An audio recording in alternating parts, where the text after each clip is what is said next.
ya kwamba zipo asasi za kiraia, vyama vya siasa na baadhi ya NGOs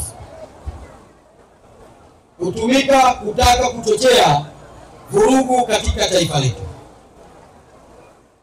Na wengine hao wameenda mbali, wanawachukua vijana wa Kitanzania, wanawapeleka mafunzoni kuwajengea uwezo wa kufanya vurugu nje ya nchi jirani tu hapa.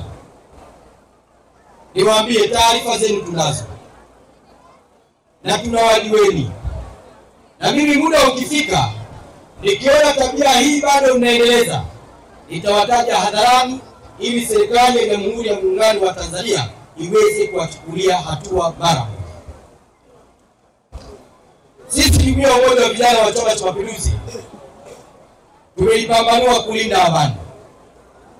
Lakini sisi jumuiya ya Umoja wa Vijana wa Chama cha Mapinduzi tumejipambanua kulinda umoja na mshikamano wa taifa letu.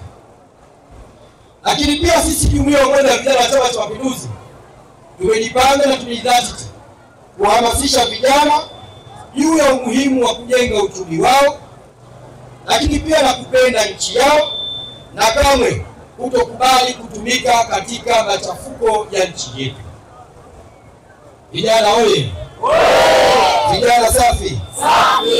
Hivyo nikwambie ndugu vijana wenzangu, ninayo orodha ya hizo asasi, ninayo orodha ya hivyo vyama vya siasa, ninayo orodha ya hizo baadhi ya NGOs zinazojaribu kutumia vijana kwa lengo la kutaka kuvuruga amani ya nchi yetu. Vijana hoye! Haya, naipenda mpaka nalia mimi Tanzania, naipenda mpaka nalia mimi Tanzania. Naomba Mungu adumishe vyema amani tawale, naomba Mungu adumishe vyema amani tawale. Azama kule Sudani hawana amani, wafanya ibada silaha ziko mkononi. Turudi na kule Kongo jamaa hawana amani, wafanya ibada silaha ziko mkononi.